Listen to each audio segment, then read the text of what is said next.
Namaste ထမင်းစားမယ်ရှင်ဒီနေ့ကပစုံနဲ့ရှမ်းနဲ့ချက်တယ်ပြီးတော့ဒီမှာခရမ်းတီးတီးလေးတွေပေါ့နော်အများကြီးပဲဈေးကနေပြီးတော့ဈေးတက်တာနဲ့ရလို့ဝယ်လာတာအဲ့ဒါလေးပြုတ်တော့တယ်ပေါ့နော်ငပိလေးကတော့မပါမဖြစ်ရိုးရလေးစမ်းပြီးတော့ပြုတ်ပါတယ်ခရမ်းတီးလေးတွေကိုလေးစားအများကြီးပဲဈေးတက်တာနဲ့ရတော့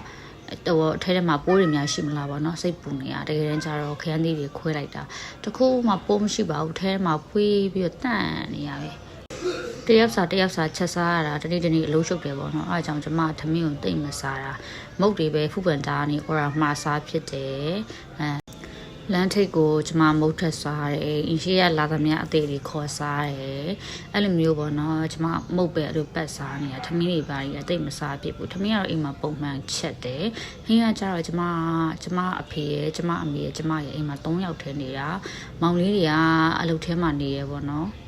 သူတို့အတွက်ကတော့မလို့ဆိုတော့ကျမတို့သားမိသားပါ3ယောက်တည်းသားမိသားပါ3ယောက်ကိုကျမတို့က style တစ်မျိုးစီကျမအဖေကကျတော့သူက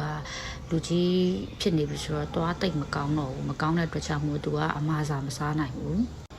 ပြီးတော့အဖေကကြတော့အဆက်မစားနိုင်တဲ့သူပေါ့နော်အဆက်မစားနိုင်တော့အဆက်တွေအမားတွေမစားပဲသူကအစာဆိုပျော့လေးပဲသူ့အတွက်ကိုဟင်းဆိုတဲ့ပျော့လေးသူကသူရှာပြီးတော့ဟင်းကိုချက်တယ်အမေကတော့ထုံးစံတိုင်းကျမအရင်တော့ပြခဲ့ရသိမှာပါရေကတတာထဲမှာတော့အသားဟင်းတွေကတော့အပြည့်ပဲရေကတတာတစ်ခုလုံးကိုပဲပေါ်ရီရောအောက်ရီရောရှိသမျှအကန့်ထဲမှာအသားဟင်းတွေကအပြည့်အသားတွေဝယ်ထားတာဆိုတော့ယူပြီးတော့အဖေကသူအစင်ပြောင်းသူကြိုက်တဲ့အရာသူထည့်ပြီးသူအစင်ပြီးလို့ချက်တယ်ကျမကြတော့ကျမစိတ်ကြိုက်ပေါ့နော်ကျမအရာတာနဲ့ကျမချက်တယ်ကျမအဆက်အရန်စားတဲ့သူဖြစ်တဲ့အတွက်ကြောင့်မလို့ကျမဟင်းကိုဘယ်သူမှမစားနိုင်ပြီးတော့ကျမကရခိုင်ဟင်းစားတာများတယ်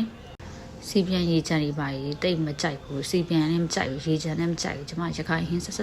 အဲ့လိုမျိုးချက်တာပဲများတော့ကျမဟင်းကြဘယ်သူမှမစားနိုင်ပြန်တခါအမေကကြတော့သူကအဆက်မစားဘူးပေါ့နော်သူကအချိုးစားတဲ့သူပြီးတော့အမေကအပျော့လည်းမစားဘူးအမေကသွားကောင်းတယ်အဖေလိုမဟုတ်ဘူးပေါ့နော်အဖေကကျတော့ပျော့မှစားတာအမေကကျတော့ပျော့ရင်မစားတတ်ဘူးသူကမာမစားတတ်တာ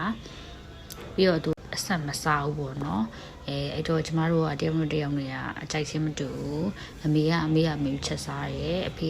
ကချက်စားတယ်ကျမချက်စားတယ်ပေါ့နော်ကျမမောင်လေးလာရင်ထုံလက်ကောင်းပါပဲမောင်လေးတွေကလည်းသူ့အကြိုက်နဲ့သူဆိုတော့